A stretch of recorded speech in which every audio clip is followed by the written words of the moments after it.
New games are always hitting the shelves, and we make lists so you can keep up with what games you need to give your attention to this month. Hi folks, it's Falcon, and today on gameranx, the games you should consider playing in September 2021. Starting off at number 10, it's Lost Judgment, the second in the Judgment series, itself a spin-off of the Yakuza series. Now, if you recall, I did the Before You Buy for the first Judgment, and I really liked it. It took a lot of the best stuff from Yakuza, built on it, and gave you a completely different perspective, and it looks like they're really trying to keep plowing ahead with that formula. For instance, they're keeping the combat but expanding it, giving you more styles, maintaining crane style and tiger style. They've added snake style, which is a counterattack oriented style, and then is completely revamping the stealth segments, apparently giving you more to do during them, which is good because they were kind of the slower parts of the game. When I played Judgment, I was like, this is really a winning formula. Did I think that it was so different from Yakuza that it departed? Not really, but I like that they're developing the little ideas they had to make it a different series, and it looks like they're really maintaining the tone well. Lost Judgment is landing on the PlayStations, the Xboxes, and it's landing September 24th.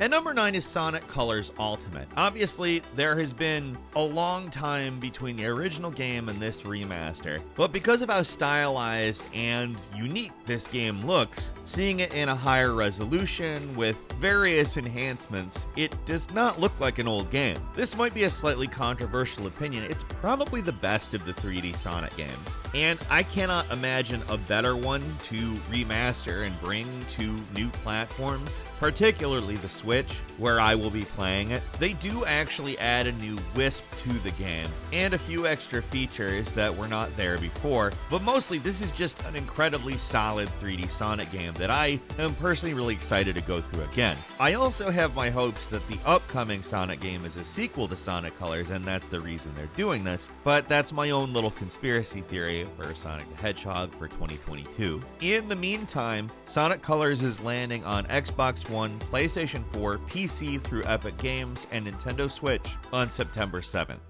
At number 8 is Life is Strange True Colors, the third mainline game in the Life is Strange series, and one that uses the mechanics of the game to tell the story of Alex Chen as she tries to figure out who killed her brother and why. Obviously, Life is Strange is a game about people with supernatural powers, and hers is that she can experience the emotions of others. And as you might expect, that would be an easy way to figure out if somebody is lying when you're questioning them about, killing people. And it also features one of the characters from Life is Strange Before the Storm. The game takes place in Colorado, and while you're traipsing around there using your turbo empathy to figure out who killed somebody, you can actually influence how other people think and feel, but it also comes at the cost of you being quote-unquote infected by their emotions. Now, I will say some of those story elements sound like they could be really over the top if done in a certain way, and I hope they aren't, because the series has always kind of bordered on that, but never really gotten too unbearable. And it always tells an interesting sci-fi story, and that's kind of my hopes for True Colors. Life is Strange True Colors is coming to the PlayStations, the Xbox Ones, Microsoft Windows, and Nintendo Switch on September 10th. And number 7 is Tales of Arise, the latest in the JRPG series. This is a game that's been in development for quite a while, actually, and takes the series into the Unreal Engine, producing what we all think is a graphically pretty big jump. Yes, it does retain the look of the series, of course, but it just seems that the amount of time they had to work on their own engine versus making the game in Unreal freed them up or something, because it looks a lot better. Arise focuses on developing the combat system, which isn't fundamentally changed, but they did go back to Tales of Graces from 2009 for inspiration and leaned the combat towards dodging and counterattacking. They also added a feature called Boost Strike. I don't know exactly how this stuff plays out. Obviously, I haven't played it yet, but it's all very interesting sounding, and so is the plot, where this game takes place in a world that is divided between a medieval world and a technologically advanced world. Tales is a great series, and I'm really excited to play the latest entry. It's coming to the PlayStations, the Xboxes, and Windows on September 10th. At number 6 is Diablo 2 Resurrected, and let me just go ahead and say how excited I am for this. It's not completely untempered excitement, but man, this looks good. It's mostly positive for me because you get absolutely all of the Diablo 2 and expansion content. You get it looking like this, which is way better than the original Diablo. They have completely redone the game in 3D, and it looks amazing. All the effects, all the character models, all the animation, everything just looks amazing. There are a couple of quality of life improvements too. Probably the one I'm most excited about is the new shared inventory feature, so you can move stuff between characters without, long treks where you meet up with your characters or have a third character that you have specifically just for moving items. This is also the first time Diablo 2's been on consoles, and I think it's probably going to work out really well because Diablo 3's controller support was really good. I enjoy playing it the traditional way as well as on controller, so I kind of am thinking this is going to work out basically like that. The only thing that some people are a little iffy about is that it really doesn't bring anything new to the table other than, like I said, a few quality of life improvements. Yeah, they completely redid all of the cinematics from the ground up, but there isn't new content. Now, for me, I think that's good, but this is a contention within the community, and I wanted to acknowledge it because sometimes developers do go the extra mile and include some extra stuff. Like there's a new Wisp in Sonic Colors Ultimate, for instance. But for me, I'm just really glad that they're keeping the original game as is and giving it to us in like the best possible graphical fidelity. I am so excited to play Diablo 2 again. It's coming to the PlayStations, the Xboxes, Nintendo Switch, and PC on September 23rd. At number 5 is Away, the survival series, and let me just go ahead and say this. This is something that's non-standard, something you probably aren't expecting to be a thing. It's a sugar glider game. You have to survive as a sugar glider, and honestly, it looks really interesting to me. It's kind of a strange concept, but it's really pretty, and there's enough interesting mechanics that sort of make being a sugar glider an interesting thing. You can climb trees, you can glide, of course. There's various senses and perceptual things that you can do. The only thing is, I would probably never go, oh man, I really want a game where I play as a sugar glider. But like now that I see it, it is something I really want to play. Away, the survival series is coming to PC, PS4, and PS5 on September 28th. And number 4 is Aragami 2, a third-person stealth game, and the sequel to the 2016 PS4, Xbox One, and Nintendo Switch game, which is oriented towards stealth. Aragami, the titular ninja, can use shadow essence to teleport. And honestly, the original game is a really interesting title. I enjoyed it a lot. I had honestly forgotten about it. So when I saw they were making a sequel, I was pretty excited. The story involved sort of unraveling a mystery about the person who summoned you into existence. It's kind of convoluted, but it's also second fiddle to the mechanics, which is actually really good. I'm pretty confident that this will be a good sequel, and I'll be playing it when it lands on the PlayStations and the Xboxes as well as PC on September 17th.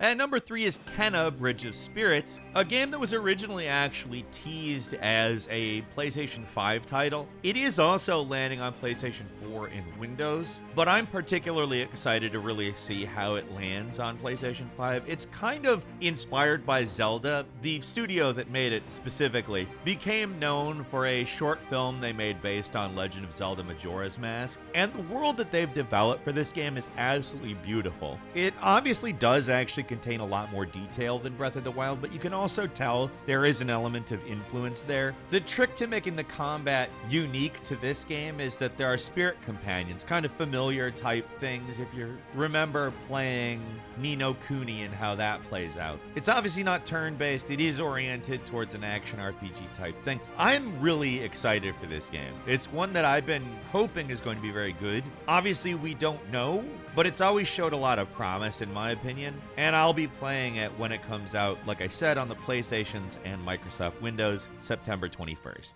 At number 2 is Hot Wheels Unleashed, a game that actually, in my opinion, kind of came out of nowhere in terms of how exciting I think it looks. It seems like it's somewhere between Mario Kart and Need for Speed with the ability to make your own tracks. And that just honestly sounds like the recipe for something fantastic. I don't want to sit here and act like there's really a ton of details to discuss. I just get some old, like, F-Zero type, Mario Kart type feel from it, but the cars also look a little bit more weighty, like a Need for Speed. The tracks, however, are so obviously inspired by Mario Kart, and I'll be playing it. It's that simple. Hot Wheels Unleashed is coming to the PlayStations, the Xboxes, Nintendo Switch, and PC on September 30th.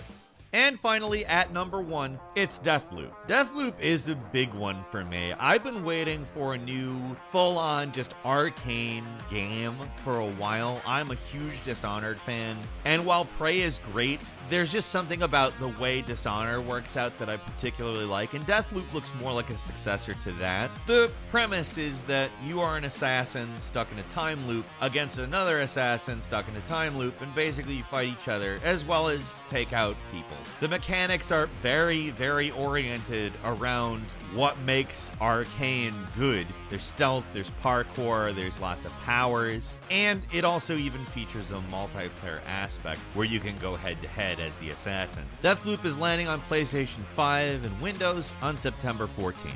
Also, roll up your sleeves, I got quite a few bonus games for you. First is WRC 10, the World Rally Championship game, built on what they call a hyper-realistic and ultra-precise physics engine. That's landing on the PlayStations, Xboxes, and PC on September 2nd. The Medium, that really intriguing dual-world adventure game where you have to solve puzzles in the spirit plane as well as in the real plane at the same time, sort of assisting yourself. Then we've got New World, which is an MMO from Amazon Games, a game that frankly has seen a little bit of controversy over its development cycle. It's one that's been delayed a few times. It could, in theory, be pretty good. I don't know. There's been beta tests. I haven't played it, but it looks interesting. The graphics are good. That's landing on PC on the 28th. Next is NBA 2K22, really an outstanding looking entry into the series. In all seriousness, the NBA 2K games just keep getting more and more insanely realistic looking. That's landing on the PlayStations, the Xboxes, Nintendo Switch, and PC on September 10th. Lost in Random, an action-adventure game coming from the EA Originals